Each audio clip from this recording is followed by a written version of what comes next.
Hello student, स्वागत है आपका फिजिक्स विथ इलेक्ट्रॉनिक्स पाठशाला में। आज के इस लेक्चर में हम लोग स्टैटिस्टिकल मैकेनिक्स के यूनिट थर्ड का कुछ और इम्पॉर्टेंट एमसीक्यू डिस्कस करेंगे।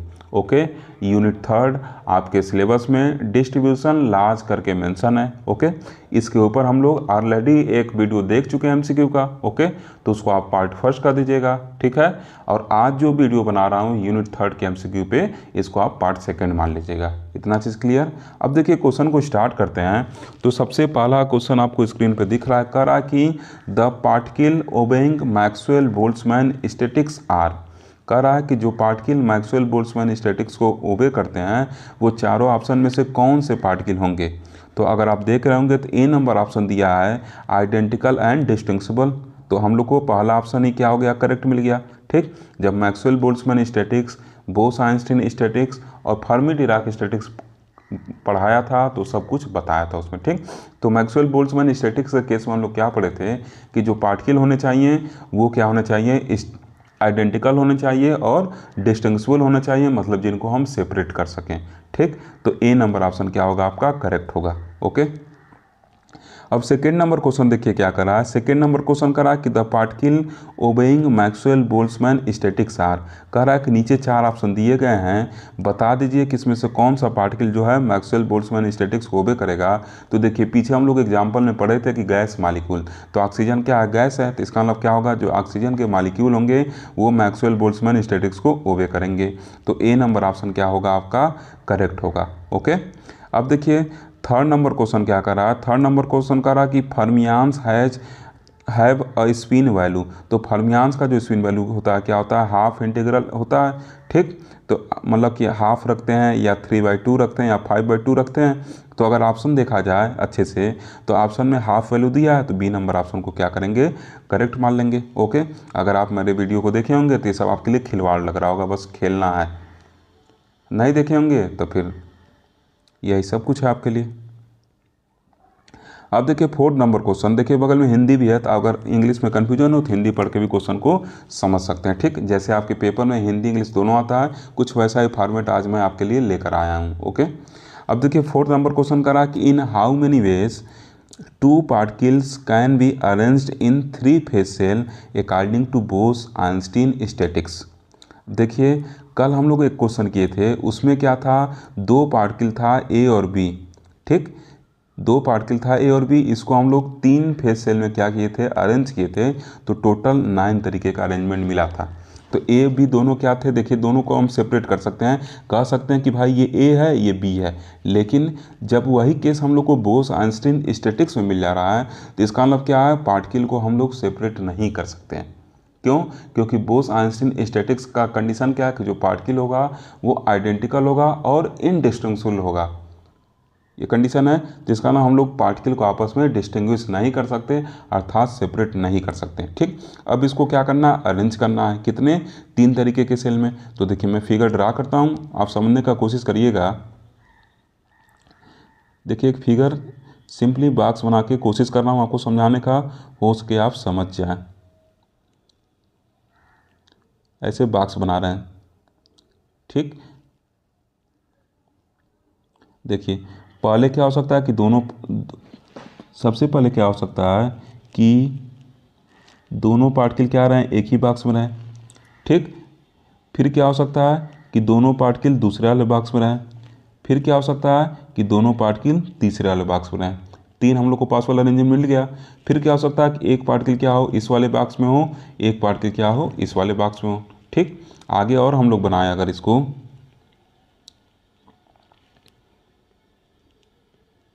समझिएगा थोड़ा। अब देखिए ठीक, एक पार्टिकल पहले वाले बॉक्स में, ये फर्स्ट बॉक्स कहा, इसको सेकंड कहा, इसको थर्ड कहा। ठीक, तो देखिए पहला कंडीशन क्या था कि दोनों पार्टिकल पहले वाले बॉक्स में थे। दूसरा कंडीशन क्या है कि दोनों पार्टिकल दूसरे वाले बॉक्स में है। तीसरा कंडीशन क्या है कि दोनों पार्टिकल तीसरे वाले बॉक्स में। अब फिर चौथा कंडीशन क्या लगाया कि एक पार्टिकल पहले में एक पार्टिकल दूसरे में। अब देखिए कल हम लोग पार्टिकल को क्या कर रहे थे, कह दे रहे थे कि एक बार बी इसमें होगा, एक बार ए इसमें होगा, क्योंकि वो डिस्टिंग्विशेबल थे। मैक्सवेल बोल्ट्जमैन स्टैटिक्स के अकॉर्डिंग हम डिस्ट्रीब्यूशन कर रहे थे। लेकिन आप देखिए मैं बिंदी के फॉर्म बनाया हूँ, एक डॉट के फॉर्म बनाया हूँ, तो आप डिस्टिंग्विश नहीं कर पा रहे हैं ना कि कौन किस में मतलब क्या है, कौन किस वाले बॉक्स में, कौन पहले में, कौन दूसरे में। यही तो है बोस-आइंस्टीन स्टैटिक्स कि हम लोग पार्टिकल को डिस्टिंग्विश नहीं कर पा रहे हैं। ठीक, क्यों? क्योंकि बोस-आइंस्टीन स्टैटिक्स के अंदर जो पार्टिकल होंगे वो क्या होंगे, इनडिस्टिंग्विशेबल होंगे। ओके, अब देखिए मान ले रहे हैं कि एक पार्टिकल पहले में, फिर क्या है, एक तीसरे में, ऐसे भी हो सकता है। अब मान ले रहे हैं पहला खाली है, एक पार्टिकल दूसरे में है, एक पार्टिकल क्या है, तीसरे में। तो देखिए कितने कम्बिनेशन हुए, अगर आप इसको ऐड करेंगे तो 1 2 3 4 5 6 पॉसिबल कॉम्बिनेशन हैं दो पार्टिकल को according to Bose Einstein statistics 3 box में डिस्ट्रीब्यूट करने का 6 अरेंजमेंट हो सकता है। ठीक, अगर आप चाहें तो मैं प्रोबेबिलिटी वाला फार्मूला लिखवाया था, बोस-आइंस्टीन स्टैटिक्स को पढ़ा रहा था, तो उस पर भी डायरेक्ट वैल्यू रख के आप इसको सॉल्व कर सकते हैं। ठीक, तो टोटल कितने नंबर आप अरेंजमेंट होंगे, तो 6 अरेंजमेंट होंगे। तो 6 नंबर वाला जो ऑप्शन है वो क्या होगा, करेक्ट होगा, मतलब बी ऑप्शन क्या होगा, करेक्ट होगा। ठीक, कल पार्टिकल क्या थे, डिस्टिंग्विशेबल थे, तो टोटल 9 मिले थे। ठीक, यही अगर पूछ दे कि फर्मी डिराक स्टैटिक्स के केस में कितना होगा, तो बस 3 ही होगा। अगर ऐसे पूछ दे कि दो पार्टिकल को 3 बॉक्स में अरेंज कर रहे हैं according to Fermi Dirac statistics, तो टोटल नंबर ऑफ अरेंजमेंट कितना होगा, 3 होगा, क्योंकि एक बार एक बॉक्स में एक ही पार्टिकल क्या हो सकता है, रह सकता है। क्लियर? नहीं समझ में आया, रुकिए समझाते हैं। अगर ये फर्मी डिराक स्टैटिक्स के अकॉर्डिंग पूछा रहता तो क्या होता, चलिए उसको डिस्कस कर लेते हैं। जैसे मान लीजिए फर्मी डिराक स्टैटिक्स के अकॉर्डिंग पूछता, तब क्या होगा, जो फर्मी डिराक स्टैटिक्स होगा वो क्या करेगा, पाले एक्सक्लूजन प्रिंसिपल को फॉलो करेगा ना। तो एक बॉक्स में एक ही पार्टिकल रख सकते हैं, तो देखिए पहले दूसरे में रख दिए, अब क्या कर सकते हैं, पहले तीसरे में रख सकते हैं, अब क्या कर सकते हैं, दूसरे तीसरे में रख सकते हैं। तो बस 3 पॉसिबल कॉम्बिनेशन मिलेंगे। क्लियर? क्लियर है चीज ना? क्यों एक बॉक्स में 2 पार्टिकल नहीं रख सकते, क्योंकि ये जो फर्मियांस हैं ये क्या करेंगे, पाले एक्सक्लूजन प्रिंसिपल को फॉलो करेंगे, तो एक एनर्जी लेवल पे एक ही इलेक्ट्रॉन क्या होगा, बैठेगा। क्लियर है चीज़? तो इस तरीके से टोटल 3 पॉसिबल अरेंजमेंट मिलेंगे अगर हम लोग फर्मी डिराक स्टैटिक्स के अकॉर्डिंग क्या करते हैं, डिस्ट्रीब्यूशन करते हैं। ओके, बोस-आइंस्टीन के अकॉर्डिंग करेंगे तो 6 पॉसिबल अरेंजमेंट, और अगर मैक्सवेल बोल्ट्जमैन स्टैटिक्स के अकॉर्डिंग अरेंजमेंट करेंगे तो 9 पॉसिबल अरेंजमेंट मिलेंगे। ओके, अब देखिए 5 नंबर क्वेश्चन क्या कर रहा है, 5 नंबर क्वेश्चन कर रहा है कि, अब देखिए 5 नंबर क्वेश्चन क्या कर रहा है, 5 नंबर क्वेश्चन कर रहा है कि in how many ways 3 particle can be distributed in 4 energy state ABCD according to Fermi Dirac statistics. कह रहा है कि 3 पार्टिकल हैं, उनको 4 एनर्जी स्टेट जो ABCD से उनका नेमिंग किया गया है, उनको कैसे हम फर्मी डिराक स्टैटिक्स के अकॉर्डिंग डिस्ट्रीब्यूट कर सकते हैं। ठीक, तो अब देखिए एनर्जी लेवल बढ़ गया है, क्लियर, नंबर ऑफ पार्टिकल बढ़ गया, तो आपको मन करे तो आप बॉक्स बनाकर डिस्ट्रीब्यूट कर लीजिए। एक बॉक्स में एक बार में एक ही पार्टिकल बैठाना है, क्योंकि फर्मी डिराक स्टैटिक्स के अकॉर्डिंग डिस्ट्रीब्यूशन करना है, वैसे ही कर सकते हैं। अदरवाइज जब मैं फर्मी डिराक स्टैटिक्स पढ़ा रहा था तो प्रोबेबिलिटी बीच में निकाला था, उसका फार्मूला क्या निकल के आया था, अगर आप लेक्चर देखे होंगे मेरा, तो क्या आया था, factorial GI divided by factorial NI, साथ में पाई मल्टीप्लायर भी था, तो उसकी बात अभी हम नहीं करेंगे। और यहाँ क्या है, NI माइनस GI था, ऐसे कुछ था। अब देखिए GI का वैल्यू क्या है, 4 है, तो ऊपर क्या कर देंगे, फैक्टोरियल 4 रख देंगे। NI मतलब नंबर ऑफ पार्टिकल कितने हैं, 3 पार्टिकल हैं, तो NI का वैल्यू 3। और फिर क्या कर रहा है, यहाँ पे देखिए एक चीज़ थोड़ा सा मिस्टेक हुआ है, यहाँ पे ये GI माइनस NI रहेगा ना, GI माइनस NI। ठीक, और फिर GI का वैल्यू क्या है, 4 है, और NI का वैल्यू क्या है, 3 है, तो 4 माइनस 3 फैक्टोरियल हो गया। ठीक, तो अब देखिए ऊपर क्या बचा है, ऊपर आपका बचा है फैक्टोरियल 4, नीचे फैक्टोरियल 3, और ये क्या हो जाएगा, फैक्टोरियल 1 हो जाएगा। तो जब इसको सॉल्व करेंगे तो 4 को बाहर ले लें तो अंदर क्या बचेगा, फैक्टोरियल 3, और नीचे फैक्टोरियल 3 बचा है, और ये फैक्टोरियल 1, फैक्टोरियल 1 का वैल्यू 1, फैक्टोरियल 3 से फैक्टोरियल 3 चला गया, तेल लेने, क्या बचा, 4। तो जो पॉसिबल अरेंजमेंट होंगे वो क्या होंगे, 4 होंगे। क्लियर है चीज़? अगर आप चाहें तो बॉक्स बना के भी इसको लिख सकते हैं। ठीक, चलिए मैं बॉक्स की हेल्प से भी आपको समझा देता हूँ, बॉक्स के हेल्प से समझा दे रहा हूँ। चलिए 4 बॉक्स बना रहे हैं, 4 बॉक्स बना रहे हैं। ठीक, 1 2, चलिए ठीक, ऐसे बना दिए। ओके, इसको क्या कर दिए, पहला बॉक्स है, इसको दूसरा, तीसरा, चौथा, 4 पार्टिकल हैं। ठीक, पहला, दूसरा, तीसरा, चौथा नहीं, इसमें ए बी सी डी दिया है तो इसको ए का दिए, इसको बी का दिए, इसको सी का दिए, इसको डी का दिए। ठीक, क्वेश्चन में दिया है नाम ना, क्लियर है चीज़। अब क्या है, 3 पार्टिकल हैं तो मान ले रहे हैं ऐसे पार्टिकल क्या हैं, एक एक बॉक्स में एक एक पार्टिकल हैं, ए बी सी तीनों में एक एक पार्टिकल हैं, डी खाली है। ठीक, अब हम मान ले रहे हैं क्या कि ए खाली है, बी सी डी में एक एक पार्टिकल हैं। एक बॉक्स में 2 पार्टिकल नहीं रखना है ना, 2 से ज़्यादा, सॉरी, एक बॉक्स में एक पार्टिकल से ज़्यादा पार्टिकल नहीं रखना है। ठीक, ना 2 रखना है ना 2 से ज़्यादा। ठीक, क्लियर है चीज़। अब देखिए फिर यहाँ से क्या करेंगे, ए खाली है, बी सी डी भरा था, अब क्या करेंगे, बी को खाली कर देंगे, ए सी डी भर सकते हैं। क्लियर। अब देखिए फिर क्या कर सकते हैं, ए बी भर सकते हैं, डी भर सकते हैं, सी को खाली रख सकते हैं। तो देखिए टोटल 4 पॉसिबल अरेंजमेंट मिलेंगे। क्लियर। तो इस तरीके से सी नंबर ऑप्शन क्या होगा हम लोग का करेक्ट होगा। ठीक, तो ये तो आपको एनर्जी लेवल कम दिया था, ठीक, और नंबर ऑफ पार्टिकल भी कम दिया है तो आप डिब्बा वाला कॉन्सेप्ट लगा ले रहे हैं। लेकिन एग्जाम में अगर पार्टिकल बढ़ा के दे दे, कह दे 10 पार्टिकल है, 20 एनर्जी लेवल है, तब आपका जो फार्मूला बताएं वो काम आएगा। नहीं पूरा चले लगे बैठ के डिब्बा बनाने, डिब्बे बनाते रह गए 1 घंटा और उसके बाद भी डिस्ट्रीब्यूट नहीं कर पाए तो दिक्कत होगा ना। तो इस वजह से जो प्रोबेबिलिटी वाला फार्मूला है उसको भी अपने दिमाग में रखे रहिए। ठीक, आगे बढ़े ना। अगर आप पढ़े होंगे रिटन एग्जामिनेशन के पॉइंट ऑफ व्यू से तो आज के लेक्चर में काफ़ी एंजॉय कर रहे होंगे, नहीं पढ़े होंगे तो फिर भगवान जाने क्या कर रहे होंगे आप।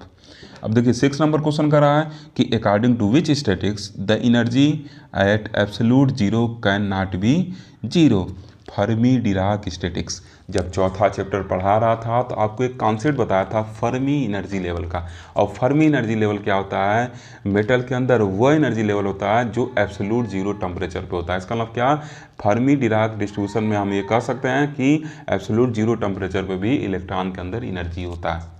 ये चीज़ आपको पढ़ाया था चौथे चैप्टर में। ठीक, तो क्या होगा, फर्मी डिराक डिस्ट्रीब्यूशन के अकॉर्डिंग हम कह सकते हैं कि ये ऐसा स्टैटिक्स है जिसमें एब्सोल्यूट जीरो पे भी क्या होता है, पार्टिकल के पास कुछ ना कुछ एनर्जी रहता है। ओके, 7 नंबर क्वेश्चन का रहा है कि the electronic contribution to specific heat of metal at low temperature is proportional to. तो किसके प्रोपोर्शनल होता है, टी के प्रोपोर्शनल होता है। ठीक, अगर यही फोटान वगैरह दिया रहता, फोटानिक कंट्रीब्यूशन पूछता तो टी क्यूब के प्रोपोर्शनल होता। ओके, अब 8 नंबर क्वेश्चन देखिए क्या कह रहा है कि Fermi Dirac statistics is applicable to.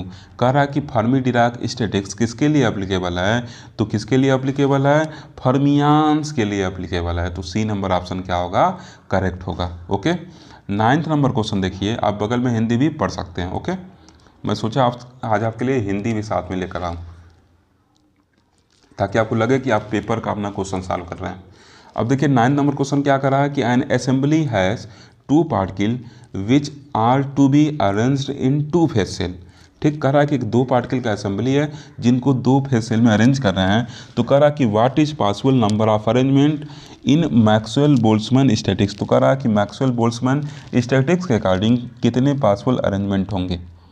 2 particle हैं और 2 फेज सेल में अरेंज कर रहे हैं। ठीक, तो मैक्सवेल बोल्ट्जमैन डिस्ट्रीब्यूशन है तो हम मान लें पार्टिकल ए भी है, क्योंकि मैक्सवेल बोल्ट्जमैन डिस्ट्रीब्यूशन में पार्टिकल को हम लोग क्या कर सकते हैं, सेपरेट कर सकते हैं। तो हम कह दे रहे हैं कि ये ए है, ये क्या कह दे रहे हैं, बी है। ठीक, मैक्सवेल बोल्ट्जमैन स्टैटिक्स आप ऐसे समझिए जैसे मान लीजिए 2 सेम साइज की बाल है, एक ब्लू कलर की है एक रेड कलर की है। तो अब दोनों क्या है, आइडेंटिकल हैं, लेकिन कलर के चेंज होने की वजह से आप उसको सेपरेट कर सकते हैं ना, कि ये ब्लू वाली बाल है, ये रेड वाली बाल है। ठीक, तो ऐसे ही हम मान लिए कि एक ए है, एक क्या है, पार्टिकल बी है। क्लियर। अब इनको 2 बॉक्स में क्या करना है, डिस्ट्रीब्यूट करना है। तो कैसे इनका डिस्ट्रीब्यूशन होगा, एक तो प्रोबेबिलिटी वाला फार्मूला आप यूज कर लीजिए, दूसरा बक्सा वाला फार्मूला। तो ये क्या होगा, ए बी दोनों इसमें आ गया, हो सकता है फिर दोनों दूसरे में चला जाए, हो सकता है एक बार ए इसमें रहे बी इसमें रहे, और हो सकता है एक बार बी पहले में रहे ए क्या रहे दूसरे में रहे। Thus there are total 4 possible arrangement of distributing 2 particle in 2 phase cell according to Maxwell Boltzmann distribution. So the option number D will be the right option. इसके अलावा और कोई पॉसिबल अरेंजमेंट नहीं है। ओके, मज़ा आ रहा है ना। स्टैटिस्टिकल मैकेनिक्स में अभी इस चैप्टर में आपको एमसीक्यू मिले हैं जो आपको लगभग 90% आ रहे होंगे। पहला दूसरा चैप्टर काफ़ी डेंजरस था, उसमें आपको समझने में थोड़ा दिक्कत हो रहा होगा, लेकिन ये 3rd चैप्टर देखिए मज़ा आ रहा होगा आपको। आगे बढ़ें। ओके, अब देखिए 10 नंबर क्वेश्चन क्या कर रहा है।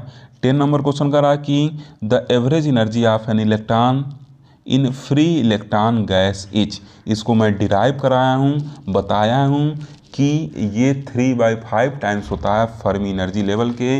अभी रिसेंट में 1 हफ्ते पहले इसका मैं वीडियो बनाया था, 3/5 time of Fermi energy EF। ठीक, अगर आप नहीं देखे हैं, प्रूफ चाहते हैं तो मेरे वीडियो में जाइए, मैं एक एक लाइन प्रूफ करवाया हूँ, कैसे आता है सब कुछ बताया हूँ। ओके, अब देखिए 11 नंबर क्वेश्चन करा कि Bose Einstein distribution law is. Bose Einstein distribution law में मैं बताया था कि एक्सपोनेंशियल में से एक घटाना रहता है, तो बी नंबर ऑप्शन क्या होगा, करेक्ट होगा। क्या बताया था कि एक्सपोनेंशियल में से एक घटाना रहता है, इस वजह से जो बी नंबर ऑप्शन है वो क्या होगा, आपका करेक्ट होगा। क्लियर है चीज़? ओके, अब देखिए कह रहा है कि quantum statics change into classical statics. कह रहा है क्वांटम स्टैटिक्स क्लासिकल स्टैटिक्स में कब चेंज होगा, 4 रिलेशन दिया है। तो देखिए सिंपली समझिए, देखिए 1 मिनट पहले जो है सब हटा दें। देखिए Ni/Gi, ये चीज़ मैं लिख रहा हूँ कुछ इस फॉर्मेट में। Ni/Gi इक्वल टू क्या लिख सकते हैं, 1e⁴ प्लस बीटा EI और -1 है। ठीक, अगर देखिए हम क्या कहें कि Gi का जो वैल्यू है फर ग्रेटर है Ni से, तो इसका मतलब अगर ये देखिए Gi क्या है, Ni से बड़ा है, तो ये वैल्यू क्या होगा, छोटा होगा, ये रेशियो क्या होगा, छोटा होगा। अगर Gi का वैल्यू बड़ा हो जा रहा है Ni से, तो रेशियो छोटा होगा, तो ये रेशियो इसके बराबर भी है। तो इसका मतलब अगर इधर देखा जाए, तो अगर Gi बड़ा है तो ये रेशियो छोटा है, तो इसका मतलब इधर क्या होना पड़ेगा, जो एक्सपोनेंशियल में लिखा हुआ टर्म है इसको बड़ा होना पड़ेगा। ये एक्सपोनेंशियल में लिखा हुआ टर्म बड़ा होगा, ठीक, तभी ना ओवरऑल वैल्यू छोटा आएगा। तो ये वैल्यू अगर बड़ा होगा तो हम इसके कंपेरिजन में 1 को नेगलेक्ट कर सकते हैं, और इसके कंपेरिजन में जैसे ही हम 1 को नेगलेक्ट करेंगे, तुरंत ही क्या होगा, ये जो बोस आइंस्टीन स्टैटिक्स है ये मैक्सवेल बोल्ट्जमैन स्टैटिक्स में कन्वर्ट हो जाएगा। कैसे, तुरंत ये क्या हो जाएगा, ये Ni इक्वल टू क्या हो जाएगा, Gi⁴ -α plus beta EI, and this is the Maxwell Boltzmann statistics. This means what, अगर हम लोग Ni के वैल्यू को क्या करें, छोटा मान लें Gi के वैल्यू से, तो जो ये क्वांटम स्टैटिक्स है, बोस आइंस्टीन स्टैटिक्स है, या सिमिलरली आप फर्मी डिराक स्टैटिक्स में चीज़ अप्लाई कर सकते हैं, ये दोनों स्टैटिक्स है, तुरंत क्या हो जाती है, क्लासिकल स्टैटिक्स या मैक्सवेल बोल्ट्जमैन स्टैटिक्स में कन्वर्ट हो जाती है। इसका मतलब जो बी नंबर ऑप्शन है वो क्या होगा, करेक्ट होगा। आई थिंक आप समझ गए होंगे।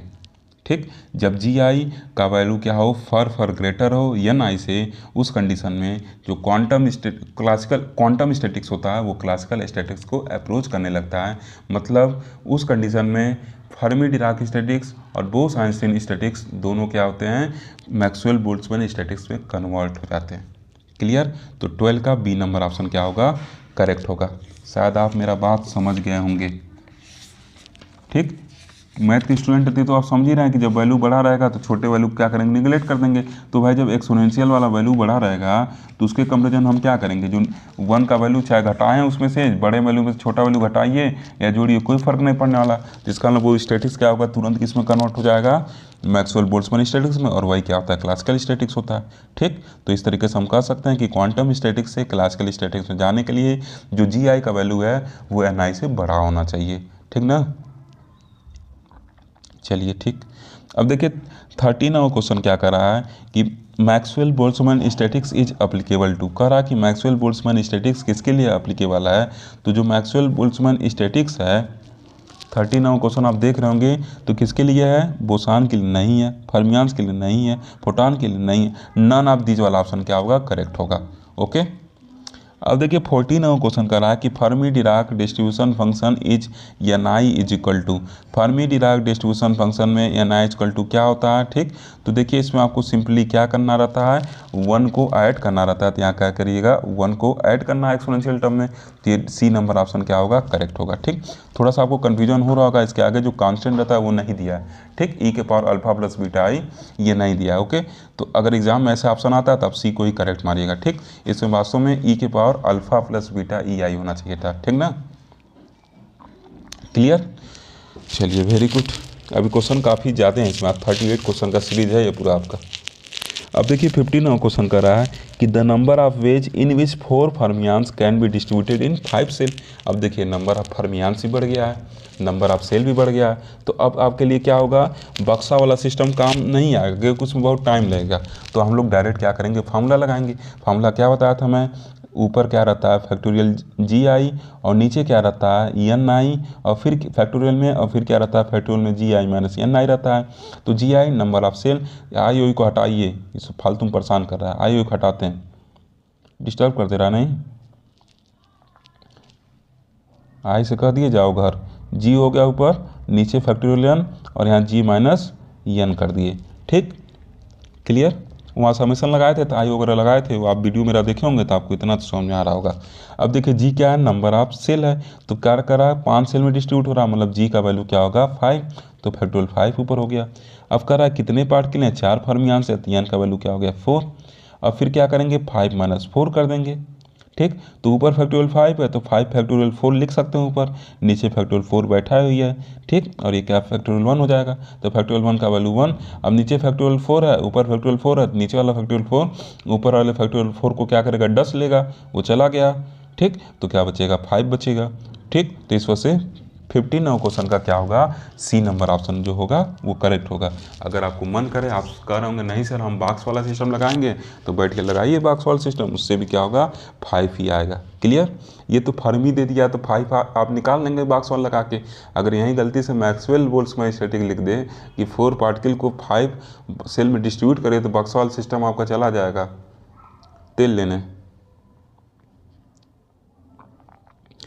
अब देखिए 16 नंबर क्वेश्चन कर रहा है कि in classical statics the occupation index is. अभी देखिए हम लोग पढ़े थे कि क्लासिकल स्टैटिक्स कब मिल रहा था, जब एन आई का वैल्यू क्या था छोटा था जी आई से, तो इसका मतलब 16 का सी नंबर ऑप्शन क्या होगा करेक्ट होगा। अभी पढ़े थे ना कि क्वांटम मैकेनिक्स में क्वांटम स्टैटिक्स से क्लासिकल स्टैटिक्स में जाने के लिए हम लोग को एन आई का वैल्यू जी आई से छोटा रखना पड़ता है। तो यही पूछ रहा है कि क्लासिकल स्टैटिक्स में ऑक्यूपेशन इंडेक्स क्या होता है। ठीक, ऑक्यूपेशन इंडेक्स में क्या कि जो नंबर ऑफ पार्टिकल और सिंपली कहिए कि जो सेल है, जो एनर्जी लेवल्स हैं या सेल हैं, वो उनके बीच क्या रिलेशन होगा, क्या रेशियो होगा, तो ये यहाँ पे बताया गया है। ठीक, क्लियर।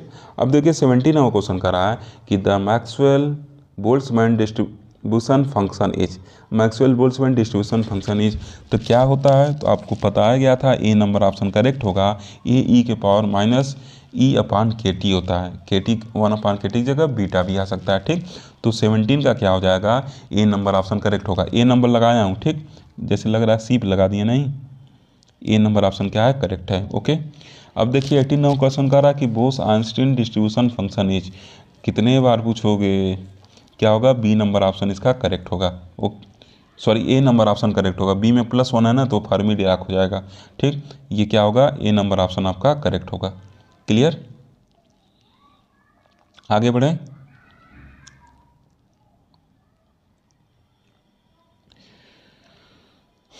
नाइनटीन नंबर क्वेश्चन का रहा है कि the Fermi Dirac distribution function is. ठीक, आ ही गया, घूम फिर के आ गया, मन भरा नहीं इसका, नहीं। तो अब देखिए फर्मी डिराक डिस्ट्रीब्यूशन फंक्शन में ये चीज़ मैं आपको डिराइव कराया हूँ 4th चैप्टर जब पढ़ा रहा था। ठीक, इसमें क्या होगा, जो डी नंबर ऑप्शन होगा वो क्या होगा करेक्ट होगा। ठीक, ये चीज़ मैं आपको डिराइव करवा चुका हूँ। ओके, कैसे आएगा आप मेरे वीडियो में जाके देख सकते हैं। अब देखिए 20 नंबर क्वेश्चन करा कि Maxwell Boltzmann law is for, किसके लिए है, मैक्सवेल बोल्ट्जमैन लॉ किसके लिए है, तो डिस्टिंक्शुअल पार्टिकल के लिए। ठीक, किसके लिए है, डिस्टिंक्शुअल पार्टिकल के लिए। तो 20 का नंबर ऑप्शन करेक्ट होगा। 21 करा कि Maxwell Boltzmann statics can not be applied, किसके लिए अप्लाइड नहीं कर सकते हम, तो फोटॉन के लिए अप्लाइड नहीं कर सकते हैं। ठीक, क्लियर। बाकी एटम के लिए, मालिक्यूल वगैरह के लिए क्या कर सकते हैं, अप्लाई कर सकते हैं। ठीक, अब 22 नंबर क्वेश्चन करा कि Fermi Dirac statistics is for the, Fermi Dirac statics करा किसके लिए है, तो ऐसे पार्टिकल के लिए जो क्या करते हैं हाफ इंटीग्रल स्पिन रखते हैं। तो 20 का क्या होगा, सी नंबर ऑप्शन जो होगा करेक्ट होगा। क्लियर, 20 नहीं 22 का सी नंबर ऑप्शन क्या होगा करेक्ट होगा।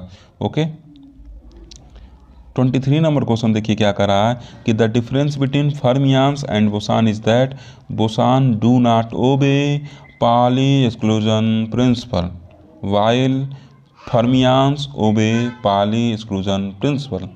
Is it clear. अब देखिए इस वजह से बी नंबर ऑप्शन क्या होगा करेक्ट होगा।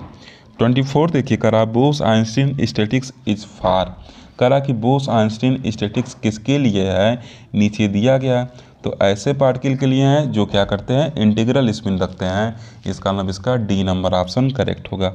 25 करा कि in which statistics number of particle are limited, करा कि किस स्टैटिक्स में नंबर ऑफ पार्टिकल लिमिटेड होता है। तो ए नंबर ऑप्शन क्या होगा, करेक्ट होगा। फर्मी डिराक स्टैटिक्स में नंबर ऑफ पार्टिकल लिमिटेड होता है क्योंकि वो पाली एक्सक्लूजन प्रिंसिपल को फॉलो करता है। तो एक एनर्जी लेवल पर बस एक ही फर्मियांस को बैठाना रहता है, जबकि बोस आइंस्टीन वगैरह में या मैक्सवेल बोस वगैरह में एक ही एनर्जी लेवल पर कई बच्चे बैठ सकते हैं। ठीक, क्लियर। 26 नंबर क्वेश्चन देखिए क्या कर रहा है। 26 नंबर क्वेश्चन कर रहा है कि in which statistics number of particle are unlimited, कर रहा है कि किस स्टैटिक्स में नंबर ऑफ पार्टिकल अनलिमिटेड हो सकता है।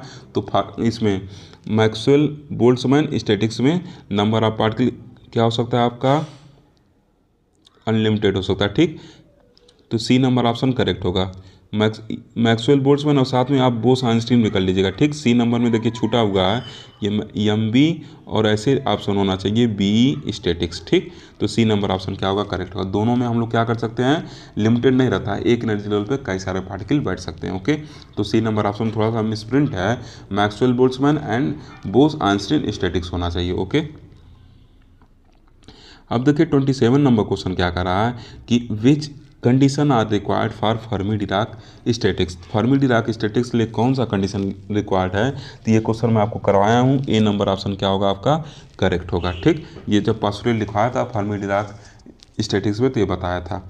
अब देखिए 28 नंबर क्वेश्चन कर रहा कि electron is example of which statics, तो किसका होता है, फर्मी डिराक स्टैटिक्स का होता है। अब देखिए कह रहा कि photon is example of which statics, तो किसका होता है, बोस आइंस्टीन स्टैटिक्स का होता है। ठीक, क्लियर चिन्ह। तो 29 का क्या होगा, बी नंबर ऑप्शन जो होगा क्या होगा, क्लियर। बी नंबर ऑप्शन क्या होगा, करेक्ट होगा। ओके, किसका होता है, बोस आइंस्टीन स्टैटिक्स का होता है। ओके,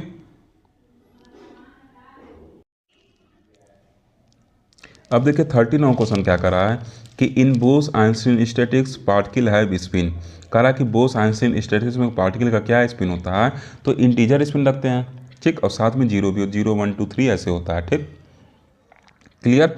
तो 30 का क्या होगा, बी नंबर ऑप्शन करेक्ट होगा। ओके, वेरी गुड, मज़ा आ रहा होगा ना।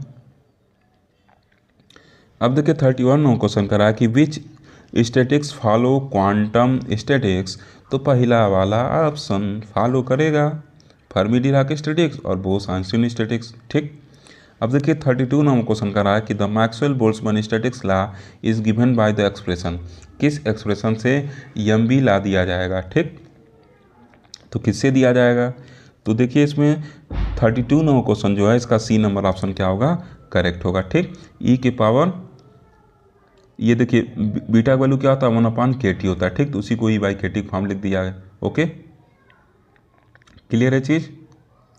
33 नंबर क्वेश्चन देखिए क्या कर रहा है, 32 क्लियर है ना, बीटा का वैल्यू बस रख दिया है। ठीक, आप कैसे पढ़ाएं, N I upon G I is equal to 1/e⁻ alpha plus beta ही पढ़े हैं, तो बीटा का वैल्यू 1/kT बस सब्स्टिट्यूट कर दिया है। ओके, अब देखिए 33 क्वेश्चन कर रहा है कि Maxwell Boltzmann law is for the, करा मैक्सवेल बोल्ट्जमैन लॉ किसके लिए है। अरे भाई कितने बार ये क्वेश्चन पूछोगे, देखिए डिस्टिंक्शनल पार्टिकल के लिए है ही है। ठीक, डिस्टिंक्शनल पार्टिकल के लिए मैक्सवेल बोल्ट्जमैन डिस्ट्रीब्यूशन लॉ है, ये चीज़ आपको क्लियर है। ठीक, तो ए नंबर ऑप्शन तो क्या होगा, करेक्ट ही होगा। अब देखिए कह रहा कि पार्टिकल है, क्या करा कि particle with spin integral half, ये तो मैक्सवेल बोल्ट्जमैन स्टैटिक्स में पार्टिकल को किसी तरीके का स्पिन रख सकता है। ठीक, पार्टिकल हैव इंटीग्रल स्पिन, फिर करा कि बोथ ए एंड बी, तो देखिए ए एंड बी लिख देते हैं। ठीक, ऑप्शन क्या होना चाहिए इसके अकॉर्डिंग, ऑल ऑफ एबव होना चाहिए। ठीक, क्लियर, क्योंकि ये कोई भी स्पिन रख सकता है जो पार्टिकल मैक्सवेल बोल्ट्जमैन स्टैटिक्स को ओबे करता है। ठीक, और साथ ही वो डिस्टिंक्शनल होते हैं, तो डिस्टिंक्शनल ऑप्शन तो सही है, साथ ही साथ स्पिन का कोई वैल्यू वो रख सकता है। ओके, तो इसका मतलब डी ऑप्शन होना चाहिए था, ऑल ऑफ एबव। ठीक, क्लियर है चीज़। तो मैं डी लगा दे रहा हूँ, या आप कहें तो ए भी लगा सकता हूँ। ठीक, तो डी लगा दे रहा हूँ क्योंकि इसमें कम से कम 2 तो आया है, डिस्टिंक्शनल लिखा रहा है, स्पिन का भी जिक्र है डी में। ठीक, 34 नंबर क्वेश्चन कर रहा है कि the similarity between Maxwell Boltzmann and Bose Einstein statistics is, इन दोनों में क्या सिमिलरिटीज़ है। तो क्या सिमिलरिटीज़ है कि मैक्सवेल बोल्ट्जमैन स्टैटिक्स में और बोस आइंस्टीन स्टैटिक्स में जो पार्टिकल का रेस्ट्रिक्शन होता है, नंबर ऑफ पार्टिकल का, वो नहीं होता है। एक कुर्सी पर कई बच्चे बैठ सकते हैं, ये कहता है कौन, मैक्सवेल बोल्ट्जमैन स्टैटिक्स और बोस आइंस्टीन स्टैटिक्स। जबकि फर्मी डिराक स्टैटिक्स क्या कहेगा कि एक कुर्सी पर एक ही बच्चे को बैठाना है। Okay, clear. जैसे आप ऐसे समझिए, आपको डेली जैसे क्लास में बैठना रहता है, वो मैक्सवेल बोल्ट्जमैन और बोस आइंस्टीन स्टैटिक्स है। आप लोग एक डेस्क बेंच पर किसी दिन 2, किसी दिन 3, अब मन किया 4 और 5वां दोस्त आ गया तो उसी में 5 एडजस्ट हो जाते हैं, लेकिन एग्जाम में एक डेस्क पर एक ही लोग को बैठना है। ठीक, तो फर्मी डिराक स्टैटिक्स है। और वैसे जो आप बैठ रहे हैं वो क्या है, Maxwell Boltzmann and Bose Einstein statics है। क्लियर। तो क्या होगा, सी नंबर ऑप्शन जो होगा करेक्ट होगा। ठीक, इसमें पार्टिकल के ऊपर रिस्ट्रिक्शन वगैरह नहीं होता है। अब देखिए करा कि ये जो एक्सप्रेशन है इसमें करा अल्फ़ा किस पे डिपेंड करता है, तो अल्फ़ा वॉल्यूम और टेम्परेचर पे डिपेंड करता है। ओके, तो बी नंबर ऑप्शन 35 का करेक्ट होगा। क्लियर। 36 नंबर क्वेश्चन देखिए कर रहा है कि the expected number of particle with energy EI for Maxwell Boltzmann statistics is given by. आप देख रहे हैं कर रहा कि जीजे क्या होगा, तो जीजे तो डिजेनरेसी है ना। यहाँ देखिए कुछ मिसप्रिंट है, ऑप्शन आई दिया है और क्वेश्चन में जे दिया। ठीक, इससे कंफ्यूज नहीं होना आपको। ठीक, वास्तव में क्वेश्चन में भी या तो आई होना चाहिए था जे की जगह, या तो ऑप्शन में आई की जगह जे होना चाहिए था। ठीक, इससे कंफ्यूज नहीं होना। जब आपको पेपर आएगा तो उसमें तो क्वेश्चन सही आएगा।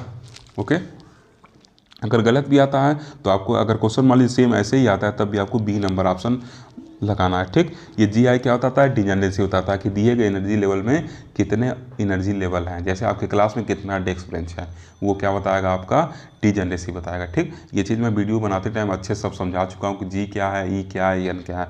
ओके, अब देखिए 37 नंबर क्वेश्चन कर रहा है कि if Ni is the number of identical and indistinguishable particle in ith energy state with degeneracy Gi, then the classical statistics can be applied. कब होगा, जब Gi का वैल्यू क्या हो, Ni से बड़ा हो, तो बी नंबर ऑप्शन क्या होगा, करेक्ट होगा। ओके बच्चों,